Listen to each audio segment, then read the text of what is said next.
Hello, good morning. आज 11 February 10:08 झालेली आहेत. तर बँक निफ्टीचा चार्ट मी काढलेला आहे. ह्याच्यावरती हा 50,000चा सेलिंग झोन आपण इथं निवडलेला आहे, तयार केलेला आहे. म्हणजे हा कालचा चार्ट आहे, हा आजचा चार्ट आहे. 49,800चा आपण सेलिंग झोन इथं काढून घेतलेला आहे. हे जे पॉईंट आहेत हे पॉईंट 49,800चा सेलिंग झोन व्हॅलिडेट करतात. 49,700चा सेलिंग झोन आपण काढून घेतला होता सकाळी. ह्या दोन पॉईंटवरती कालच्या डब्ल्यू पॅटर्न जो बनवला होता त्यांना, त्याच्यासाठी एवढ्या 3 सेलिंग झोन आणि एक सेलिंग झोन आणि 2 सपोर्टवरती आज आपण ट्रेडिंगला सुरुवात केली. सुरुवात आपण बघितली, ग्रीन कॅन्डल झाली होती. वरची विक अतिशय मोठी, खालची पण विक चांगली मोठी. ग्रीन कॅन्डल ही काय दर्शवते? इथं ज्यांनी सेल करून गेलेलो, इथं जे सेलर आहेत त्यांनी इथं पोझिशन स्क्वेअर ऑफ केलेली आहे, म्हणजे बाय केलेली आहे. का केले? कारण का हा सपोर्ट 49,800चा सपोर्ट जो आहे हा चांगला तगडा सपोर्ट आहे. कदाचित त्यांना वाटलं असेल इथं सपोर्ट घेऊन मार्केट वरती जाऊ शकेल. पहिला भाग. दुसरा भाग असा की इथं जे बायर्स बसले होते, ज्यांनी इथं बाय केलं आणि जे इथं बाहेर पडले नाहीत, वर जे बसून राहिले ते, त्यांच्या प्राईसला परत किंमत आल्यानंतर, मार्केट आल्यानंतर त्यांनी परत इथं बाय केल्याची शक्यता असणार आहे. म्हणून अशा 2 गोष्टींमुळं पहिली कॅन्डल ग्रीन होती. पण ही जी मोठी विक आहे हिच्यामुळं आपल्याला असं दिसतं की सेलिंग प्रेशर खूप आहे. दुसऱ्या कॅन्डलनं ते सिद्ध केलं की सेलिंग प्रेशर होतं. 49,800चा सपोर्ट इथं त्यानं तोडला बँक निफ्टीनं, आणि तो 49,700च्या सपोर्टवरती येऊन स्थिरावला. ही 1, 2, 3, 4 कॅन्डल त्यानं 49,700चा सपोर्ट टेस्ट केला. इथून पडायचा असता तर लगेच पडला असता, वाढायचा असता तरी लगेच वाढला असता, पण त्यानं तसं काही केलं नाही.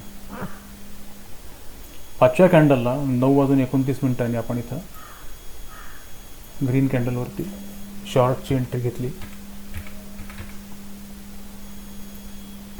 आपण नेहमी ग्रीन कॅन्डलवरती शॉर्टची एंट्री घेतो. सॉरी.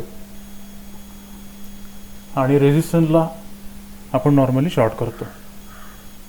पण इथं कुठं रेझिस्टन्स नाही, हा सपोर्ट आहे, तरीसुद्धा आपण एंट्री इथे घेतली. कारण का सपोर्ट हा टिकणार नव्हता हे मला दिसून येत होतं. ही एक गोष्ट.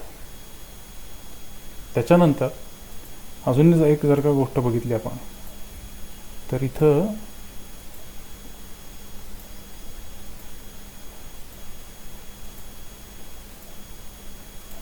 मी समजा आजची सकाळची ओपनिंग आणि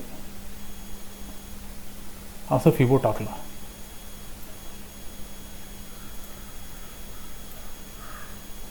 9:25 लो आणि आजची सकाळचं टॉप. तर ह्या कॅन्डलनं बरोबर ही जी लेवल आहे, ही लेवल, ह्या लेवलला इथं तिला मजबूत रेझिस्टन्स मिळालेला आहे. हे तिच्या लॉंग वीक नंतर आपल्याला दिसून येतं.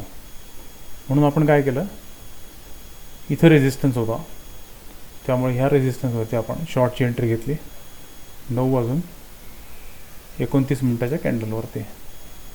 49,900चा पुट आपण घेतलेला आहे, 49,900चा पुट, की ज्याचा डेल्टा 50 इन द मनी होता आणि डेल्टा त्याचा साधारण इथं 48 ते 50 डेल्टा त्याचा होता. ऑर्डर जर का बघितली आपण तर ही ऑर्डर बुक आहे. 210 क्वांटिटीनं मी सर्वसाधारणपणे ट्रेड करतो. एका बाय किंवा एका ट्रेडची माझी क्वांटिटी 210 बाईंग आणि सेलिंगची. 9:30 पहिला बाय घेतला 682ला. त्याच कॅन्डलवरती जेव्हा ही लाल कॅन्डल निघाली, तिच्या शेवटी मी दुसरा बाय घेतला 705ला. म्हणजे इथंच मला जवळपास 23 पॉईंट प्रॉफिट होता. तरीसुद्धा आपल्याला मी वरती किंवा खालती दोन्ही साईडला मी ॲव्हरेज करून ट्रेड करतो. 9:31 मी परत तिसरा बाय घेतला 703ला. 9:31 ही कॅन्डल, ही जेव्हा इथं ग्रीन दिसत होती त्या ग्रीन कॅन्डलच्या टॉपला मी तिसरा बाय घेतला आणि 9:32 695ला चौथा बाय घेतला. तो कुठं 9:32 इथं 695ला चौथा बाय घेतला. ही जेव्हा कांडी निघाली ही मोठी, ह्या 2 कांड्यांमध्ये मी माझी सगळी पोझिशन मोकळी केली. 9:33 10 सेकंद, 9:33 10 सेकंद म्हणजे ही कांडी डोजी. ह्या डोजीवरती मी माझी सगळी पोझिशन मोकळी केली. साधारण एवढे पॉईंट मला मिळाले. 731ला मी 840 क्वांटिटी. तर आज आपल्याला साधारण 29,000 रुपये इथं प्रॉफिट झालेलं आहे आजच्या दिवसामध्ये. तर थोडासा सपोर्ट आणि रेजिस्टन्सचा अभ्यास केला तर आपण हे कन्सिस्टंटली प्रॉफिट मिळू शकतो असं माझं मत आहे. इथून पुढं मार्केट रिकवर झालं आणि हा जो 49,700चा सपोर्ट होता, या सपोर्टलाच रेजिस्टन्स इथं बनवलं गेलं. इथं बघा, आणि इथून पुढचा शॉर्ट मोठाच्या मोठा पुढचा शॉर्ट इथं आला. इथं अजून एक ट्रेड घेऊ शकत होतो पण मी नाही घेतला, कारण आपलं मीटर पडलेलं होतं जेवढं आपल्याला पाहिजे तेवढं. आजचा दिवस मी आता इथंच क्लोज करतो.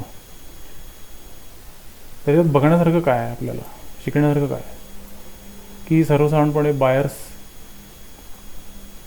कुठं बसलेत, सेलर कुठं बसलेत.